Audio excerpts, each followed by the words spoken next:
Boa tarde, aqui é a doutora Cristina Aguiar com a live da terça-feira. Quem estiver entrando vai dando um oizinho, soltem corações para a gente começar logo o tema de hoje, né? Enquanto eu estou enrolando aqui para que as pessoas possam entrar, houve uma seguidora aqui acho que duas lives anteriores, 2 ou 3, ela me perguntou sobre crises gelásticas. Eu respondi na live, mas fiquei pensando que realmente eu nunca tinha feito um vídeo para o canal sobre crises gelásticas. E vocês que me acompanham sabem que eu faço um grande esforço em tentar falar sobre epilepsia, principalmente no reconhecimento de crises, que eu acho esse o ponto, o nosso calcanhar de Aquiles. As pessoas costumam, têm na ideia, na cabeça, no seu conceito, que convulsões são apenas eventos grandes, com queda ao solo, onde o paciente se bate, baba. Então as pessoas só reconhecem como convulsões esse evento, que é convulsão, mas que não é o único.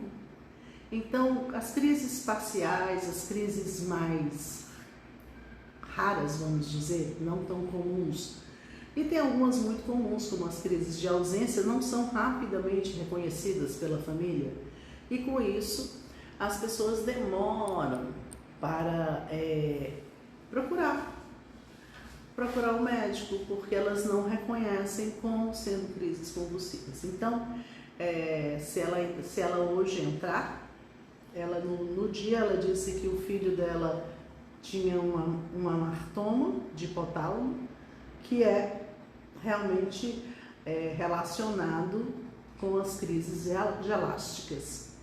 Então eu fiz esse vídeo que vai entrar agora essa semana no canal Neuropediatria para você do YouTube.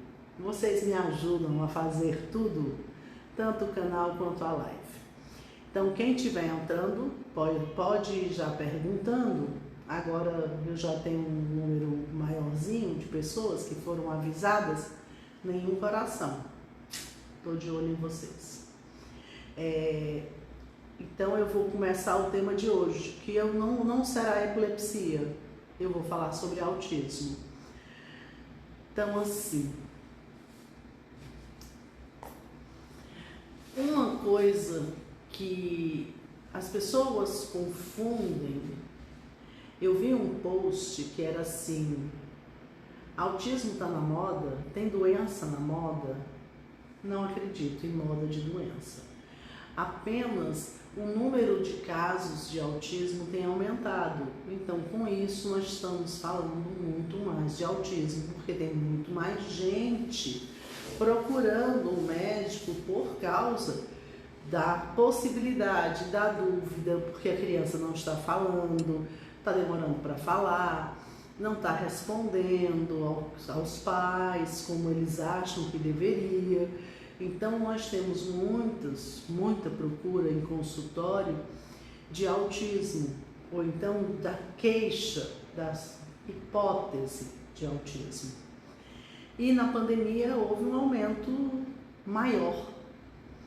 Acredito eu que o aumento foi porque os pais ficaram mais em casa e com isso ficaram mais próximos do filho e perceberam. Aí, como chegavam tarde do trabalho, as crianças pequenas, na maioria das vezes, ficava pouco tempo em contato com os pais e já iam dormir, né? Então, com isso, o tempo de observação era muito menor. E aí, com a pandemia, com os nossos diversos lockdowns, que a gente precisa passar por eles, mas que são muito dolorosos, mas a gente tem o convívio familiar aumentado e incentivado com isso, né? Então os pais ficaram mais próximos e conseguiram perceber que realmente a criança não está desenvolvendo as habilidades de comunicação como eles achavam acham compatível com a idade. Então a procura foi maior na pandemia, mas não porque houve um aumento de casos. O aumento de casos já existia esse aumento de casos. Apenas o reconhecimento eu acho que aumentou com a pandemia. E tem um detalhe que às vezes passa desapercebido, não sei nem se passa desapercebido ou se a família quer que passe desapercebido. Aquela criança com características autistas, ela com dificuldade de comunicação, quando você vai colher a história, em muitas você encontra um atraso motor. Demorou para engatinhar, ou nem engatinhou, demorou para andar. Atraso motor não tem nada a ver com autismo. Se a criança tinha um atraso motor, ele tem uma outra causa. Não justifica. O autismo não possui atraso motor. Vai ter o atraso da fala, mas motor não. Não faz parte do quadro. Então, por isso, quando você tem na história um atraso motor, porque uma das coisas que a mãe mais se lembra é com que idade ele andou. E andar bem antes de falar, né? Não, doutor, ele só foi andar com 2 anos. Então, ele já teve um atraso na fase motora. Então, às vezes as mães lembram, não, doutor, ele era muito molinho, demorou demais para sentar. Para engatinhar e para andar, ele demorou muito para fazer essas coisas também.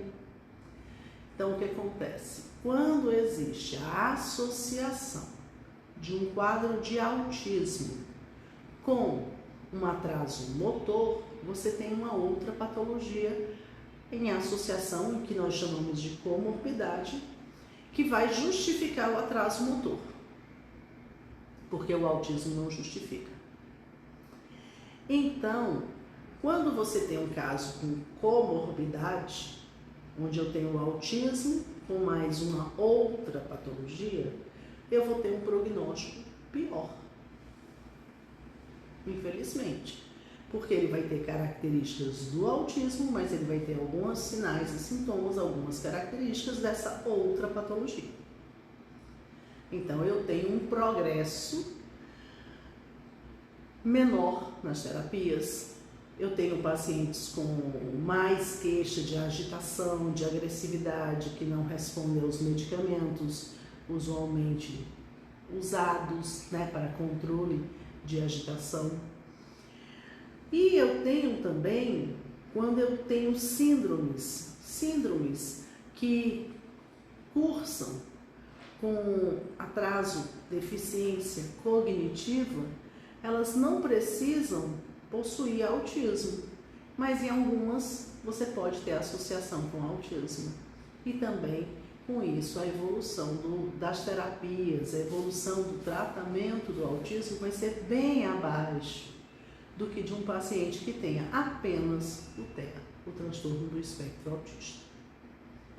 Então, é importante fazer o diagnóstico dessas comorbidades por causa da família, da ansiedade da família, do que a família espera.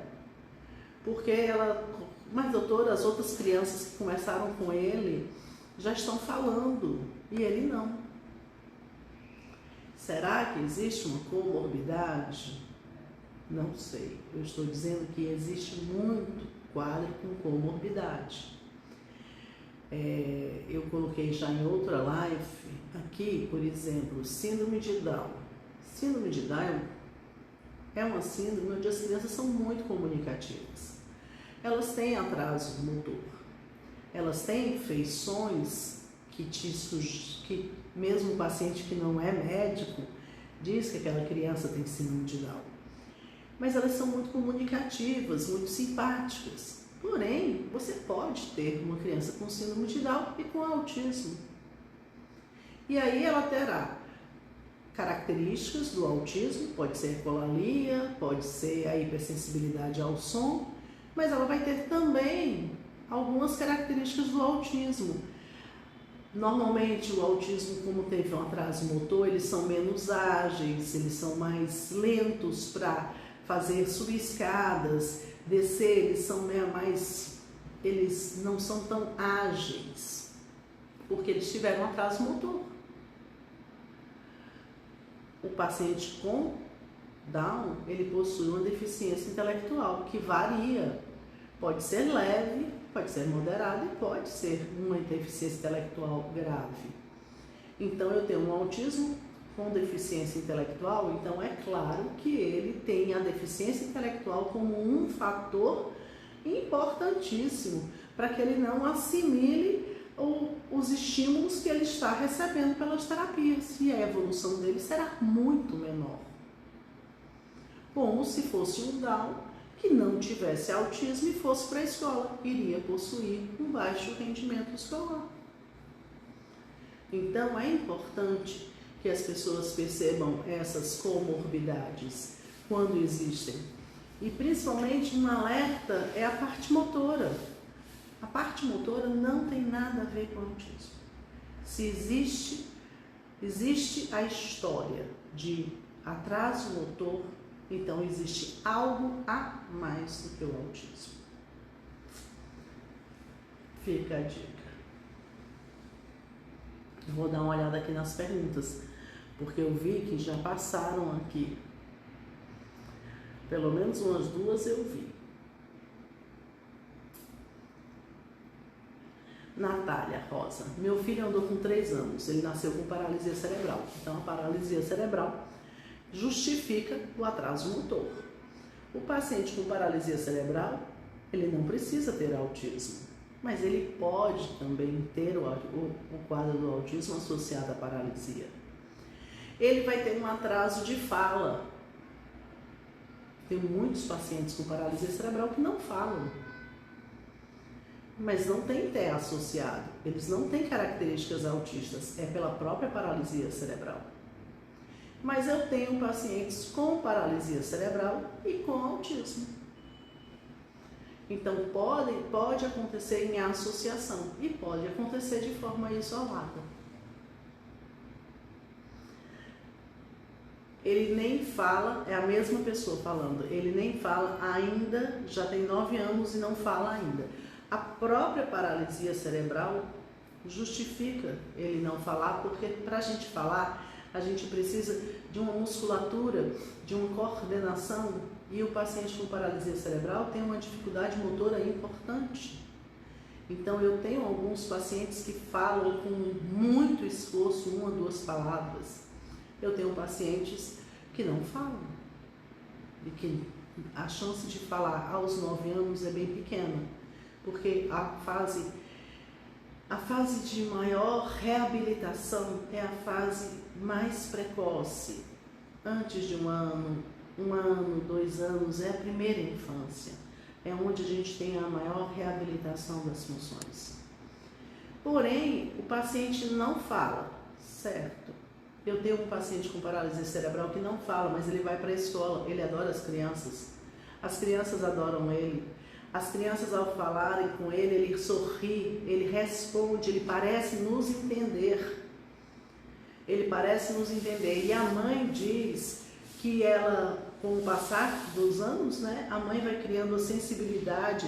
Não, doutora, quando ela não quer um canal na televisão, ela reclama até você tirar do canal. Quer dizer, ela consegue se comunicar, não de forma verbal, mas ela se comunica, ela tem apenas paralisia cerebral.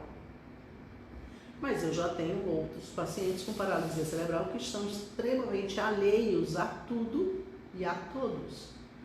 Então, em associação, eles possuem um quadro de TEA. Mas nesse caso, a paralisia cerebral é o diagnóstico principal. O TEA entra como uma comorbidade.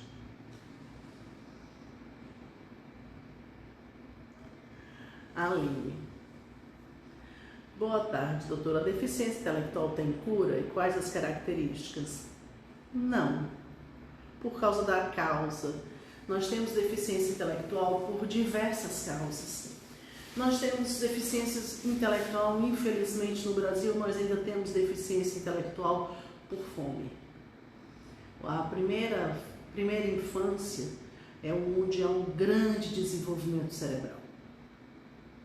E crianças que passam fome no primeiro ano de vida, elas podem, não conseguem fazer o desenvolvimento das áreas cerebrais que são feitas naquela época da vida, porque elas não tinham nutrientes adequados. Então, elas podem. Então, infelizmente, o Brasil ainda possui um número grande de pessoas com deficiência intelectual por fome, por desnutrição grave. Nós temos também deficiência intelectual por falta de oxigênio na hora do parto. Também podemos ter deficiência intelectual por essa causa. Nós temos deficiência intelectual em síndromes genéticas. Se foi por desnutrição, por exemplo, por isso que você pergunta se tem cura, o cérebro ele tem um grande desenvolvimento de áreas que acontece no primeiro ano de vida. E ele precisa de um aporte nutricional. Se ele não recebeu esse aporte nutricional, ele não desenvolve essas áreas. Não adianta você dar depois, você não recupera.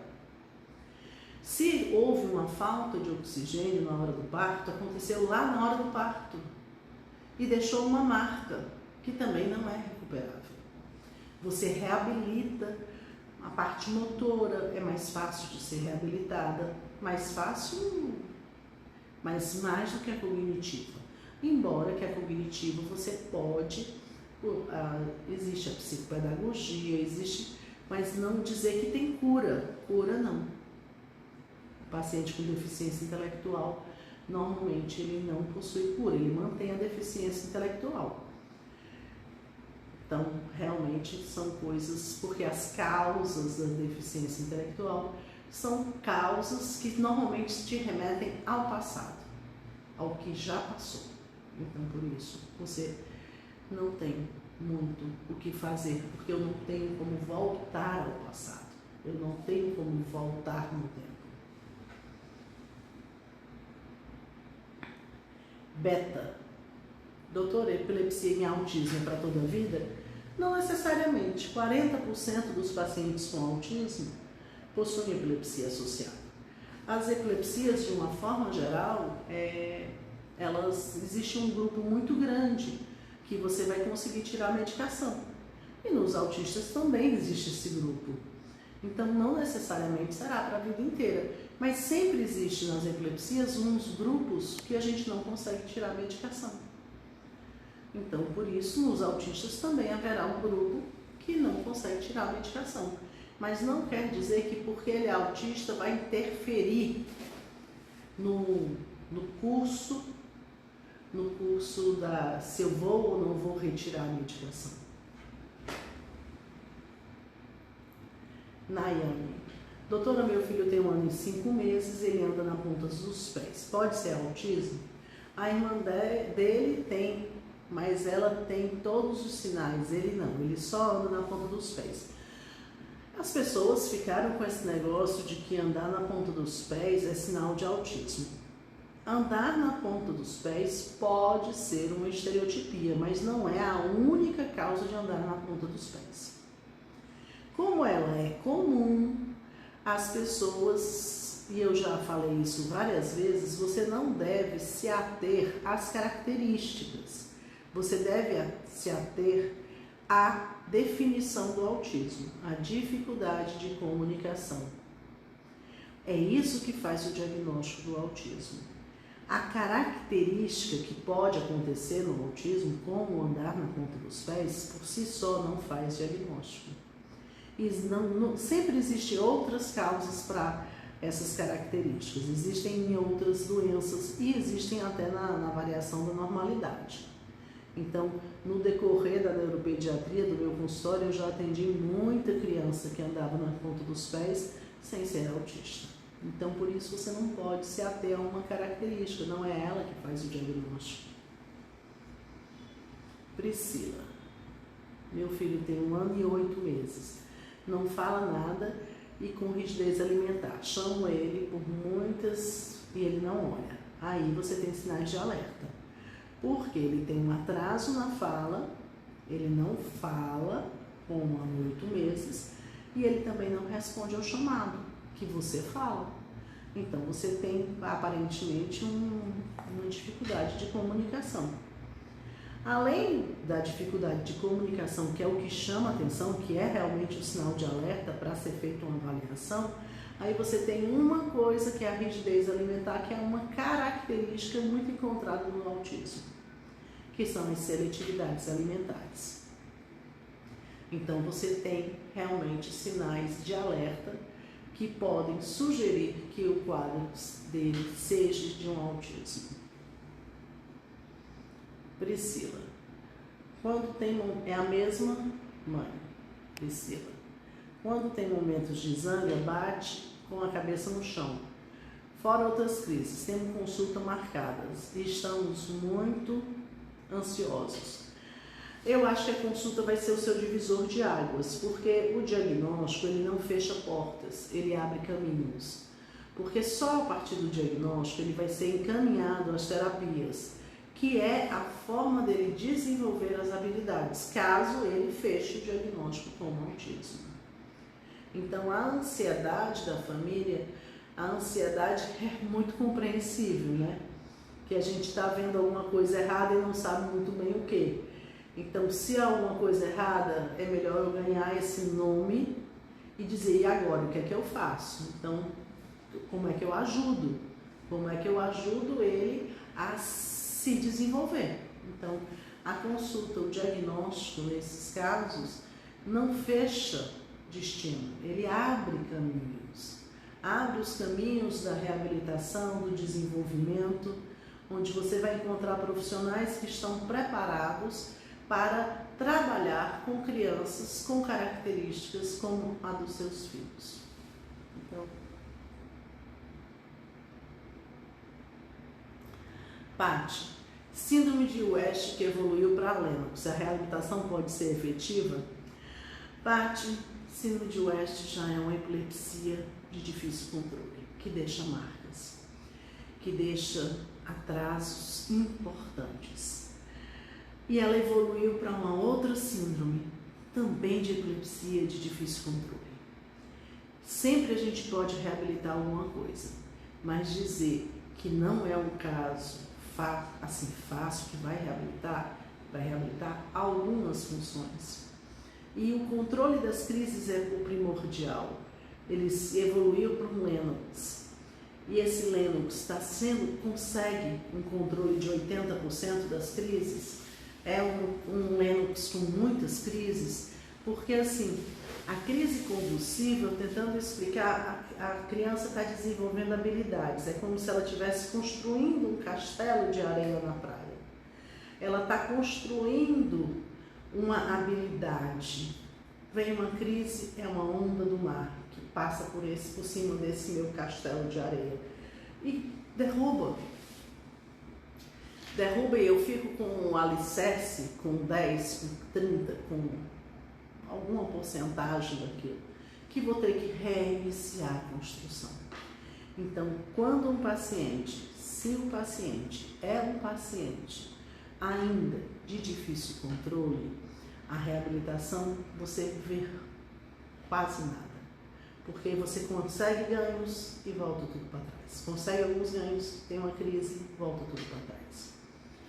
E se você tiver o controle das crises, você vai reabilitar algumas funções. Porém, você teve uma epilepsia que fez um padrão de West, que foi para um padrão de Lennox, e os dois padrões são péssimos, são de difícil controle e que deixam atrasos intelectuais, motores, então deixam diversas sequelas.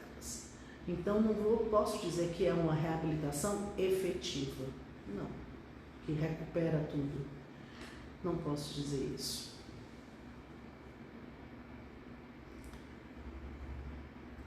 Aline, doutora, uma psicopedagoga ou psicóloga pode fechar o diagnóstico de deficiência intelectual?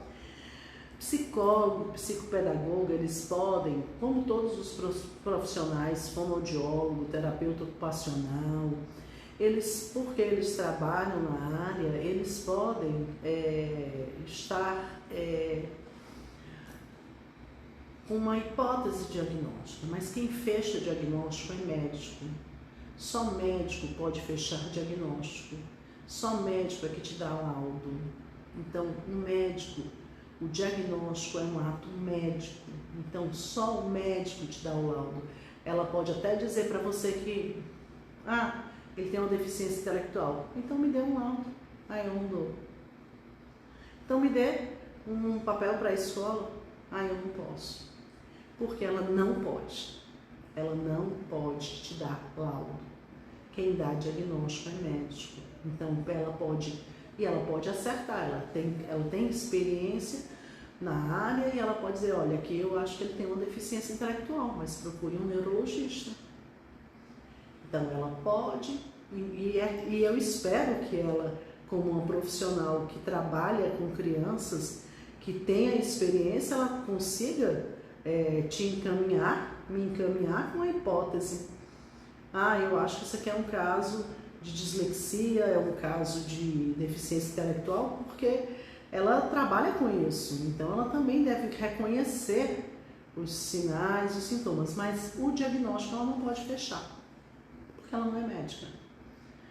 Então a psicóloga fez psicologia, a psicopedagoga fez pedagogia, nenhuma das duas fez medicina. Nayane, obrigada pela informação, ele realmente só tem isso, ele já fala nomes de pessoas, de brinquedos e atende a chamados e come de tudo, que bom. Paticelos. Não evoluiu para o Lennox. Então ele era um West que não evoluiu para Lennox, já melhorou. Então agora, se foi um West controlado que evoluiu para um padrão de controle, você pode conseguir uma reabilitação. Eu tenho um West que conseguiu uma reabilitação importante. Juliana Gomes. Doutora, meu filho tem epilepsia, atraso no desenvolvimento e agora descobriu uma deficiência auditiva moderada. Ele tem 2 anos e 10 meses. Doutora, será que meu filho vai falar um dia? Acredito que sim, né? Porque você descobriu a deficiência auditiva, então vai ser feito o tratamento adequado. Quando você tem um diagnóstico, então você vai ter a parte do otorrino, vai ver se tem indicação de aparelho, de implante, e vai ter um trabalho forte de fonoaudiologia. Então você tem muitas chances de conseguir uma fala. Agora, a qualidade da fala é que é uma qualidade normalmente não igual, idêntica à dos outros, porque ele já tem um atraso do desenvolvimento. Então a fala dele já iria atrasar. E você ainda descobriu uma deficiência auditiva, importante porque você está colocando como moderada. Mas eu acredito que ele tem chances de falar, sim, embora eu não conheça o caso, né? Nayane, já minha filha tem 6 anos e agora que está começando a falar nome de pessoas e objetos, porém não tem noção de tempo, não sabe cores, letras, números, não cobre, não pinta, ela tem bastante limitação. A criança que ela disse que a filha dela tinha o quadro, já tinha diagnóstico de autismo, então tem grandes limitações. Ela está descrevendo as limitações. Então, assim, as crianças autistas existiu no passado e existem até hoje, existem crianças autistas com altas habilidades. E lá no começo, elas eram as crianças que mais apareciam nas mídias. Eram as crianças com autismo, com altas habilidades. Então, passou-se muito tempo que quando aparecia na mídia, eram os autistas com altas habilidades. Então, eram os autistas que aprenderam a tocar piano e tocam maravilhosamente, sem ter tido aula. Então, eram pessoas que tinham altas habilidades, embora tivessem limitação na comunicação. tinham limitação na comunicação, mas tinham uma alta habilidade. Eles continuam existindo, só que eles não são a grande maioria, eles são uma parcela, existem. E aí, com o aumento do número de casos de autismo, aí se tornou mais comum e mais visível, né? As crianças com autismo sem as grandes habilidades. Quer dizer, são autistas que têm dificuldades na escola, que têm dificuldades na fala, na comunicação e que não possuem essa grande habilidade.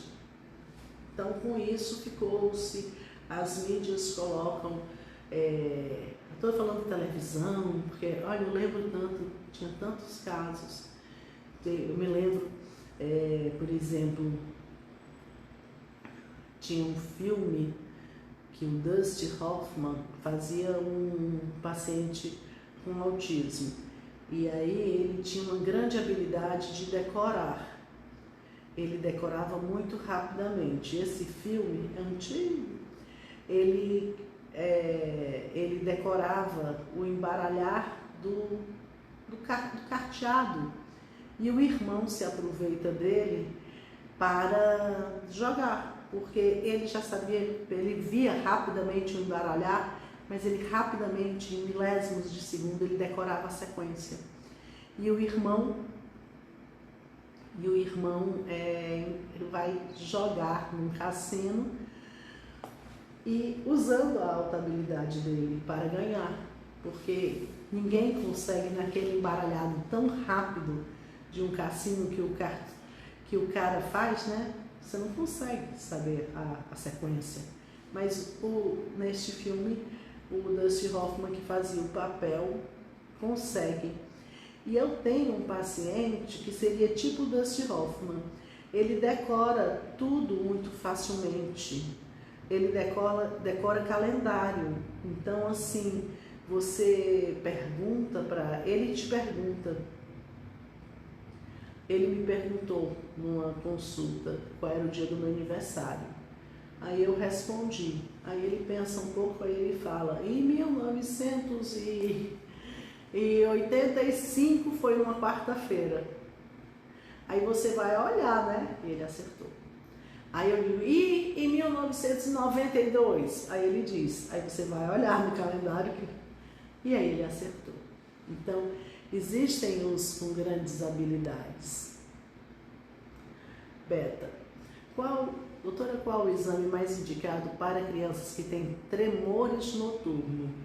Meu filho já fez 3 mapeamentos cerebrais de 40 minutos e não aparece nada. Já foi trocada várias medicações. Se ele tem alterações durante o sono, ou um vídeo EEG noturno, ou uma polissonografia, que é o exame do sono. Seria mais assertivo.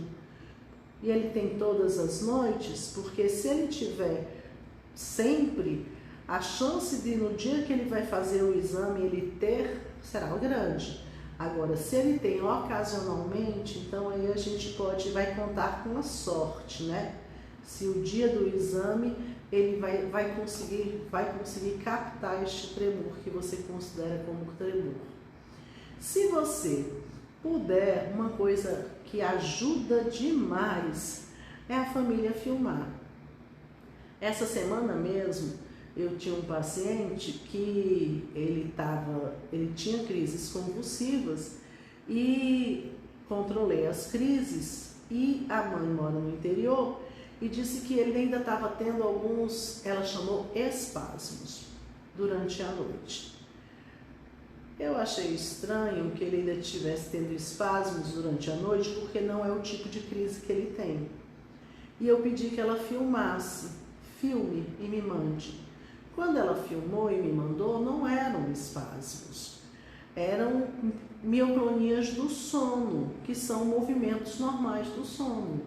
Então, não são crises. Existem alguns movimentos do sono que preocupam muito os pais, porque são movimentos involuntários, que acontecem principalmente na entrada do sono. Como essa é uma dúvida frequente, Eu já fui muito perguntada sobre mioclonia do sono e movimentos involuntários no sono.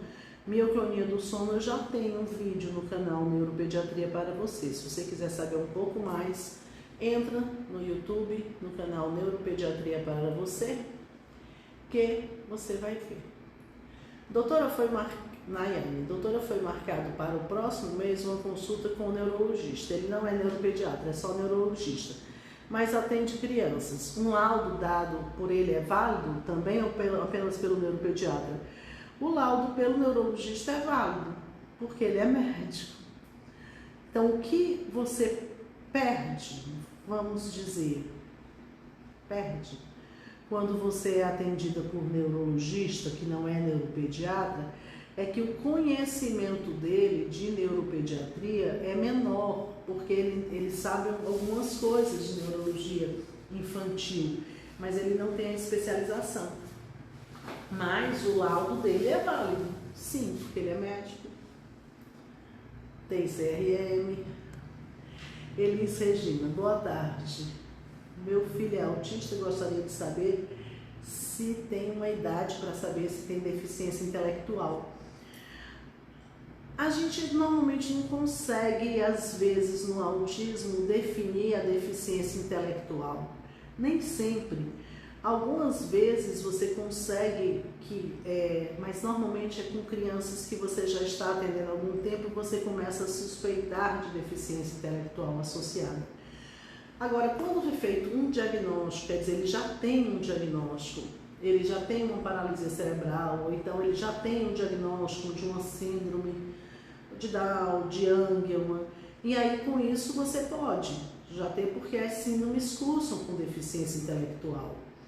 Mas saber se a criança autista de 2 anos, que é autista, que já está com laudo de autismo, tem associação à deficiência intelectual, não é tão fácil, não.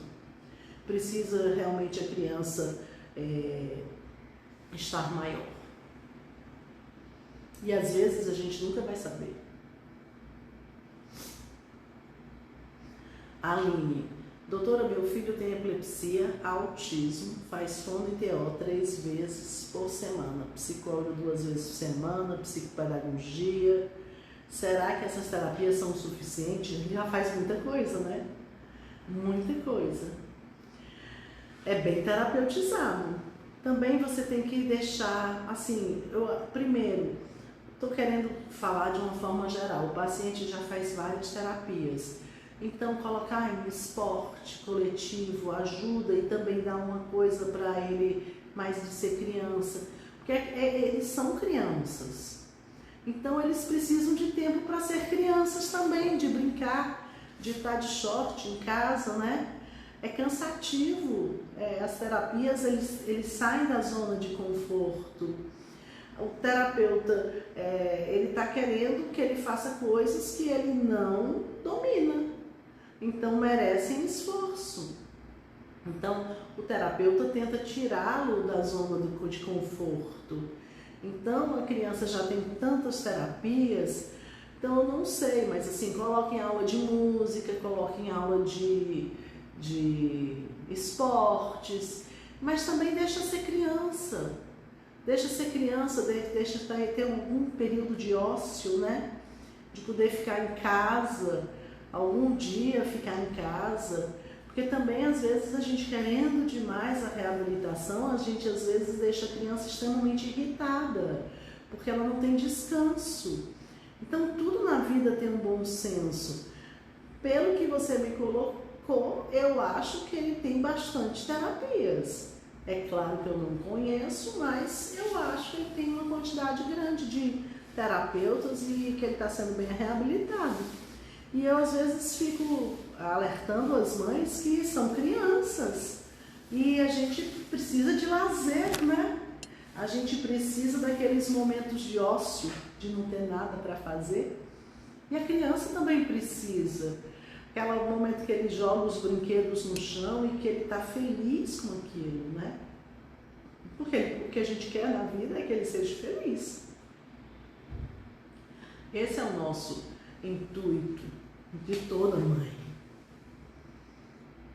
Aline, Estou tentando conseguir o ABA. Também é uma grande aquisição, né? Ele está fazendo por ABA.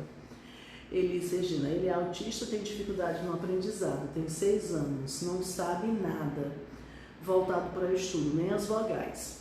Pode ser que com isso você tenha indícios de deficiência intelectual, mas eu não posso responder isso sem avaliar a paciente. Mas você pode falar com o seu neuropediatra, porque às vezes a criança ainda não tem nenhum interesse. Tem crianças autistas que não tem nenhum interesse pela parte escolar. E aí, como ele em nada ele tem nenhum interesse, ele nem segura o lápis, ele não rabisca.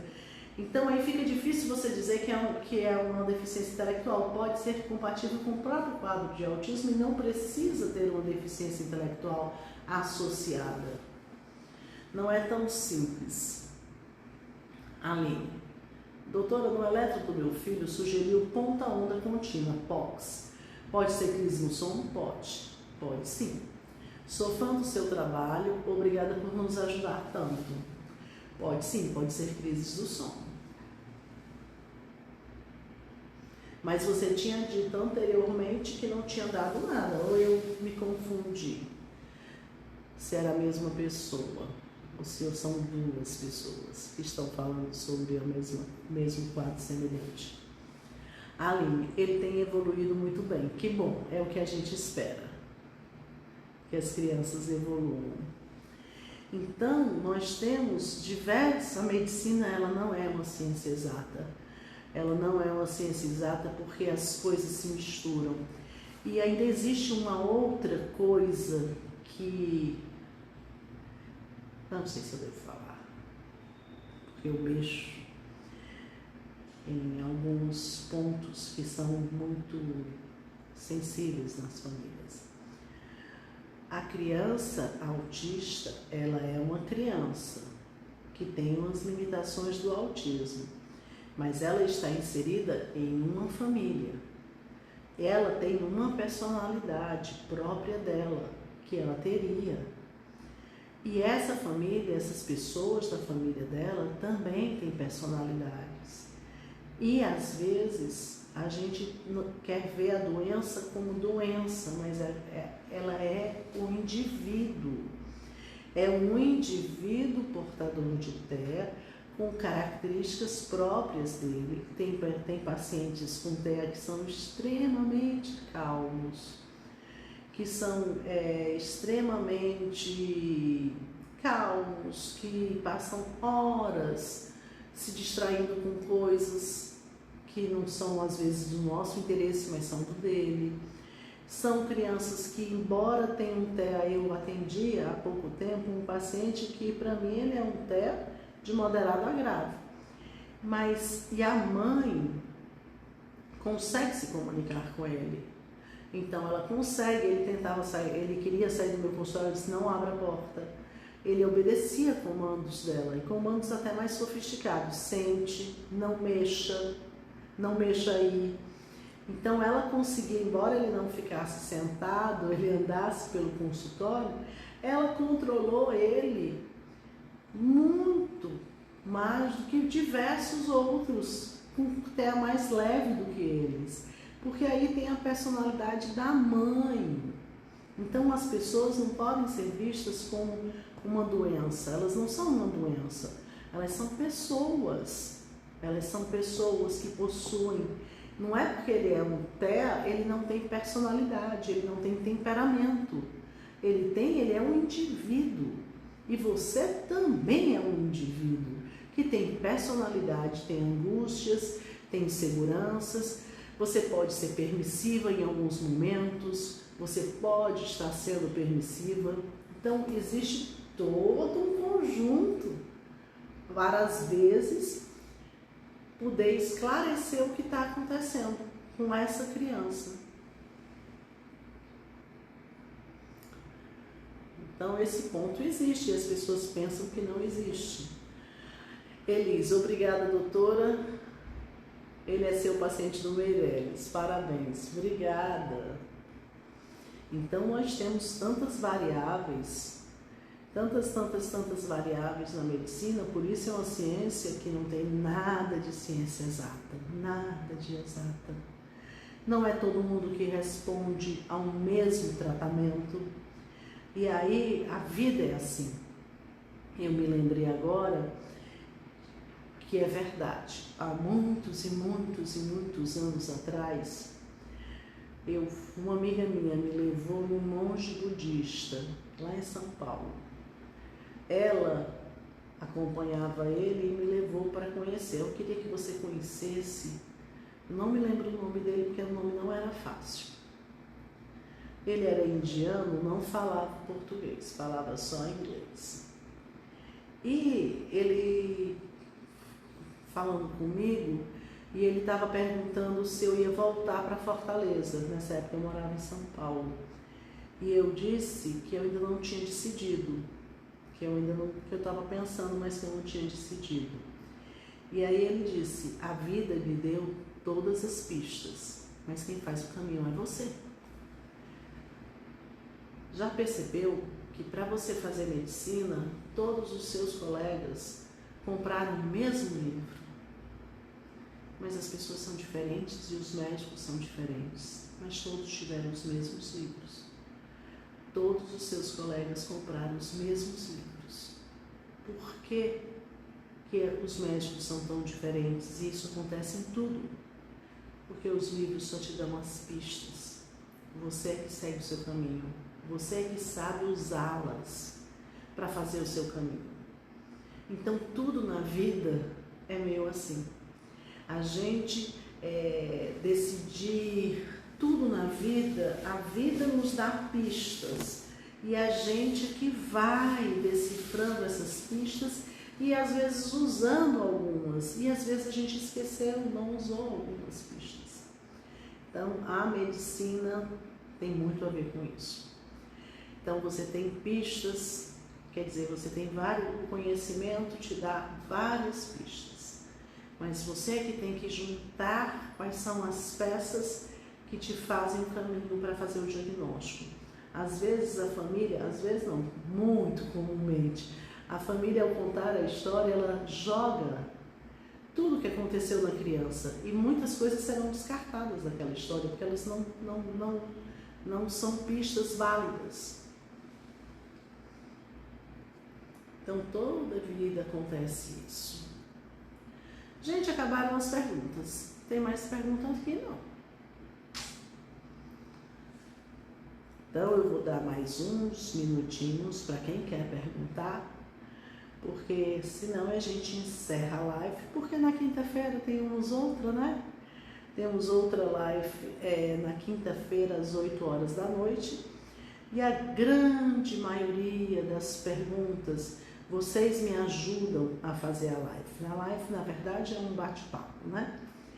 Eu tentei já mudar essa live, mas eu acho que ela, desse formato, ela é mais válida para vocês e para mim ela é muito agradável, porque, embora eu não esteja vendo vocês, para mim é uma conversa, é um bate-papo.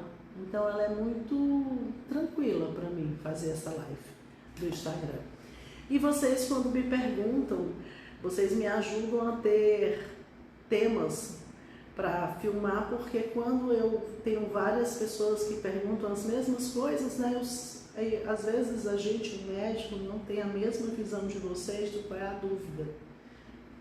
Então vocês me dizem, e aí a gente filma, normalmente eu filmo as perguntas mais frequentes. E no começo dessa live eu falei que teve uma seguidora, que há umas 2 ou 3 lives atrás, ela me perguntou sobre crises gelásticas, que são crises de risos. A crise se caracteriza por risos incontroláveis. Mas ela é uma crise convulsiva muito pouco conhecida, porque ela é rara. Então eu filmei explicando a crise gelástica por causa dela, que me deu esse tema. Então com isso vai entrar no canal o vídeo que eu explico crises gelásticas, e quem me deu o tema foi uma seguidora. Então vocês me dão muitos temas.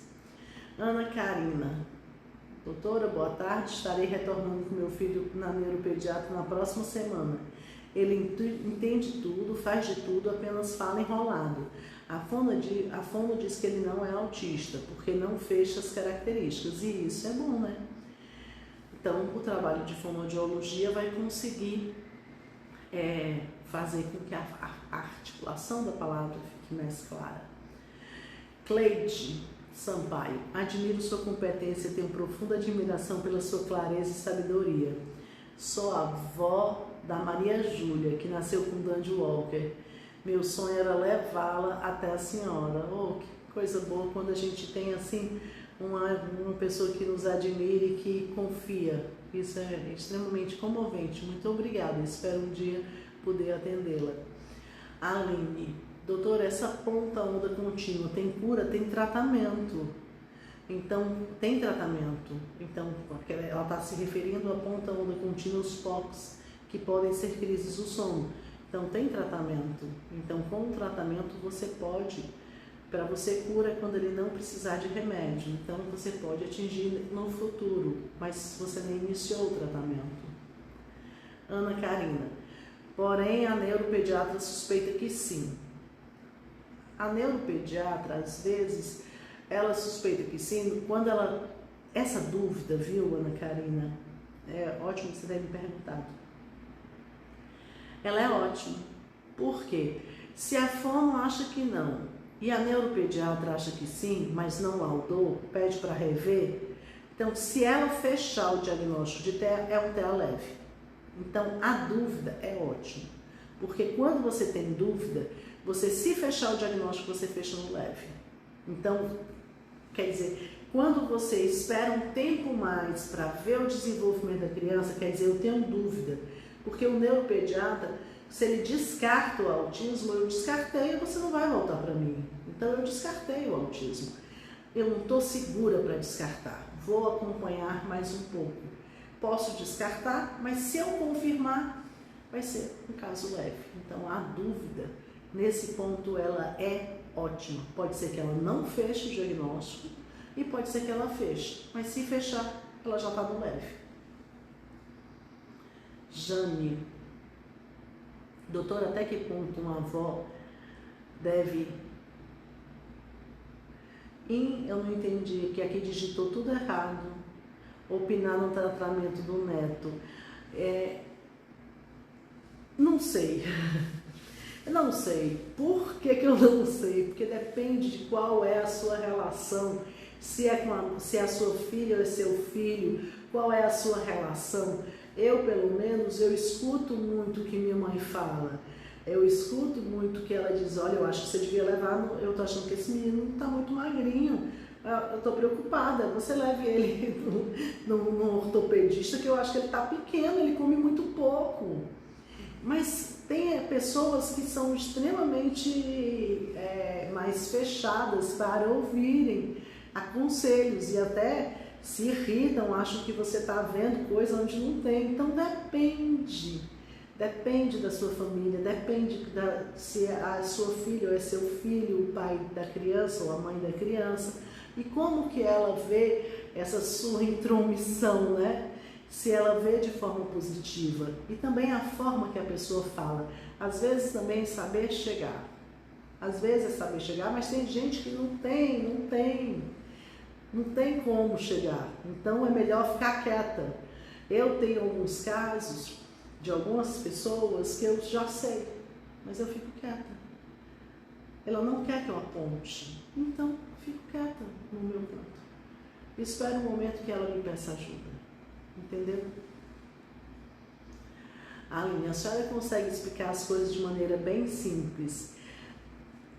Foi por isso que eu comecei a fazer esse trabalho. Eu achava e acho até hoje que você entender é uma grande coisa no tratamento do seu filho.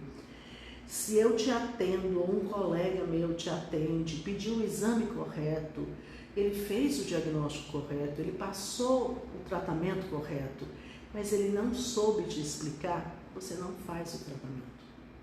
Porque você não confiou, você não entendeu, você não viu o que ele te disse. ele não conseguiu, você sai de lá que você não foi bem atendido e você não faz nada. E aí não adiantou de nada ele ter feito o diagnóstico correto e ter indicado o tratamento correto. Então, passar informação de forma simplificada, eu acho necessário, eu fiz a minha vida inteira.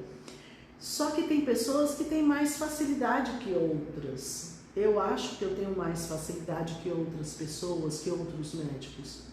Então eu comecei porque eu achava que é possível se explicar. É possível se explicar para o paciente. Não é possível se explicar tudo, porque existem algumas coisas que são muito específicas que realmente nem eu consigo explicar. Mas a grande maioria das coisas dá para se explicar, né? Então foi por isso que eu comecei a fazer esse trabalho. Foi, se você não está comigo há muitos anos, como tem poucas perguntas, eu vou voltar esse capítulo.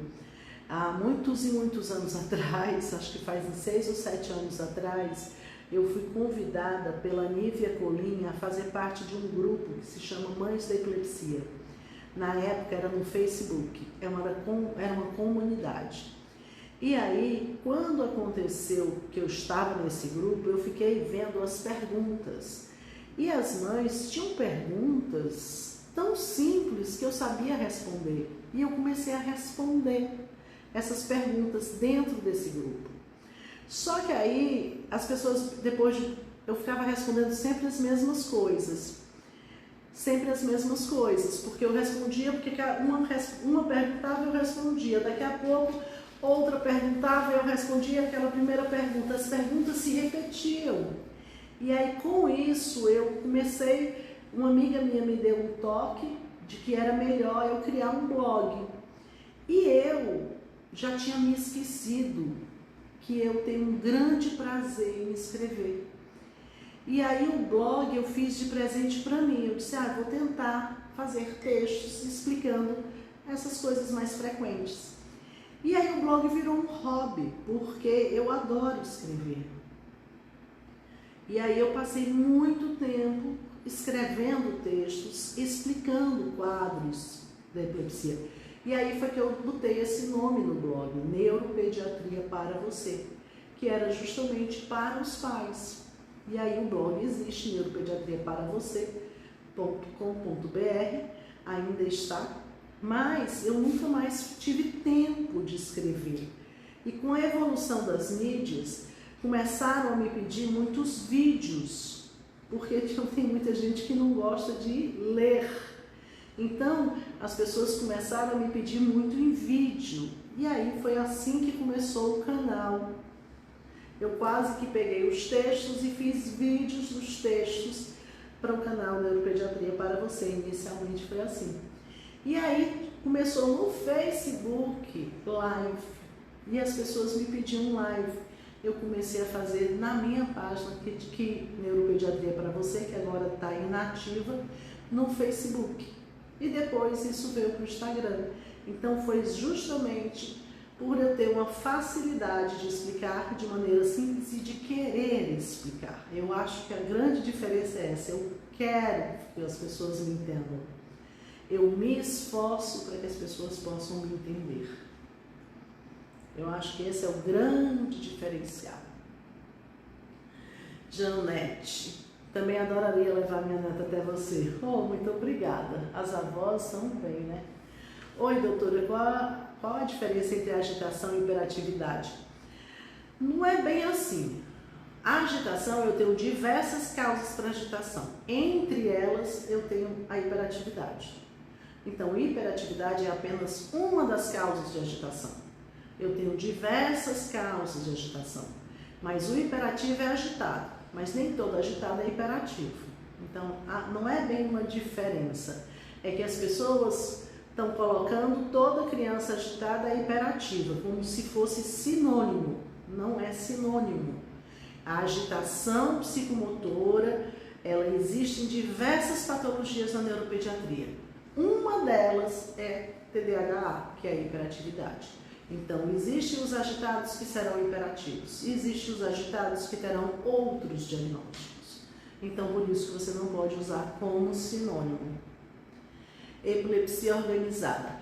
Essa crise de riso seria uma crise só da pessoa sozinha? O riso é desassociado. O riso da crise gelástica acontece como qualquer... é uma crise. Então pode fazer no meio das pessoas, pode fazer sozinho. Ele normalmente você percebe que a pessoa começa a rir sem contexto, sem nenhum nada, e ela não consegue se controlar. Nem a criança consegue se controlar no riso. Ela é a crise convulsiva. Existe a crise convulsiva. A crise convulsiva da crise gelástica é o sorriso, é a risada. E ela foi até usada, porque é uma risada tão forçada, que foi usada no personagem Coringa. Então é um sorriso que é forçado, muito aberto, tá entendendo? E entra como Coringa, acessos de riso, que não tem contexto algum. Então por isso, agora ela é muito rara. Eu falei no início da live, só 0,2. Mas eu fiz um vídeo, epilepsia organizada, eu fiz um vídeo sobre crise gelástica, como eu filmei hoje, próxima semana deve estar já no canal. Oficial Leri. Não, é oficial Érica. Boa noite, doutora. Qual a função da ecolalia? Não tem função. A ecolalia ela não possui função. É que a criança ouve a palavra como música. Então ela está pronunciando pelo som. É um eco da palavra, ele não tem função. A ecolalia ela se define como ela não tem função. É uma linguagem não funcional. Gláucia. Também queria saber sobre essa diferença entre agitação e hiperatividade. Eu já tenho um vídeo sobre isso no canal. Tá entendendo? Porque é tão comum as pessoas me perguntarem sobre isso e eu não gosto, porque todo mundo chega no meu consultório, na primeira consulta, não, doutora, porque esse menino é muito hiperativo. A pessoa é leiga, não sabe nada de neurologia e já chega dizendo que o filho é hiperativo. Eu disse, não, ele é agitado. Se ele é hiperativo, eu vou ver. Aí a pessoa olha pra mim.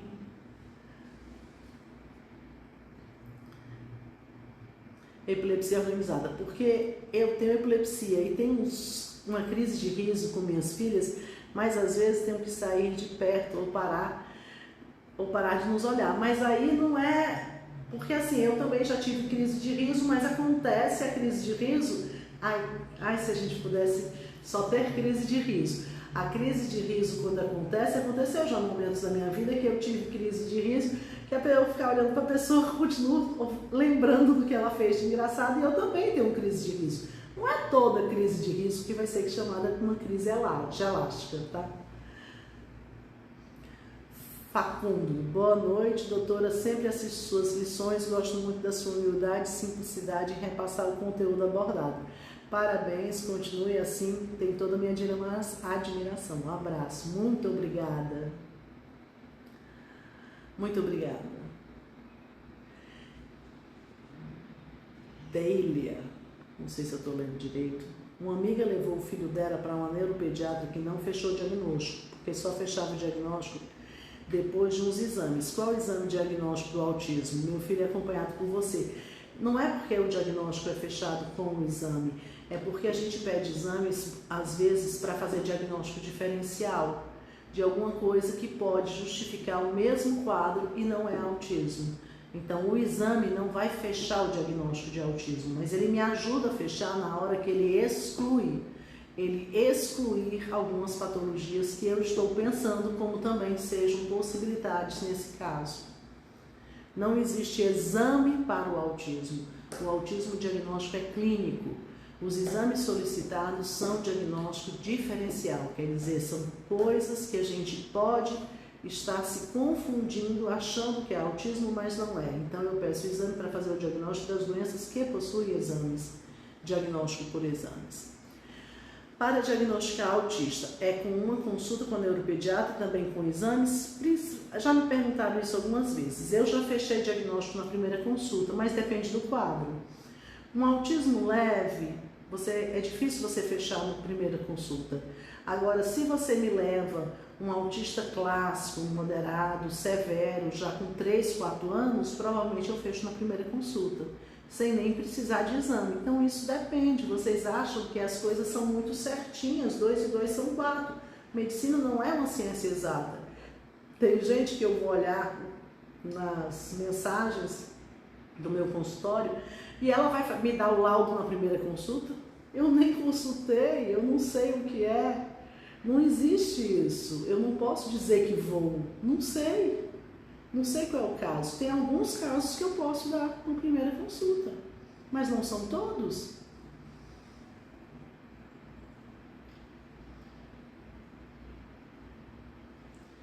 Ah, entendi. Então retiro isso de mais de um tipo de crise que eu tenho. Provavelmente você retire que isso é muito raro, acontece em 0,2% do total das crises e é a origem da crise gelástica que eu falei lá no começo, que vai estar no vídeo, é o hipotálamo. Então isso é uma coisa rara. Eu fiz um vídeo falando sobre crises gelásticas porque houve esse assunto aqui na live que alguém me perguntou há umas 2 ou 3 lives atrás. A Adriana: meu filho fez o BER e deu um pouco alterado, mas a audiometria deu normal. Em qual exame devo confiar para saber se ele ouve bem? O BER. O BER é superior à audiometria. Ele é acima da audiometria. Quando a gente não consegue grandes confianças na audiometria, a gente pede o BER. Epilepsia organizada. Obrigada pelo carinho, pela atenção, doutora Cristina. Obrigada por mais uma live. De nada. Gente, agora eu passei de 1 hora, viu? Passei de 1 hora. Vocês ativaram o modo perguntas agora no finalzinho. Respondi todas, acabou. Então eu vou encerrar a live e espero vocês na quinta-feira às 8 horas da noite. Conto com vocês aqui no Neuropediatria para você. E várias coisas que eu falei estão no canal. Então, por isso, quem tiver alguma dúvida, alguma coisa, entre no canal, se inscreva no canal. Eu sou uma youtuber também. Adoro mais inscritos, né? Como qualquer um. Então, se inscreva no canal, acione as notificações automáticas que você vai ficar sabendo dos novos vídeos que eu vou postando. Neuropediatria para você. Tudo meu se chama Neuropediatria para você. Aqui, blog e também o canal Neuropediatria para você do YouTube. Beijos, fiquem com Deus, se cuidem. Usem máscara, mantenham o distanciamento, se protejam. Cada um se protegendo, todos nós ficamos bem, tá certo? Um beijo, fiquem com Deus.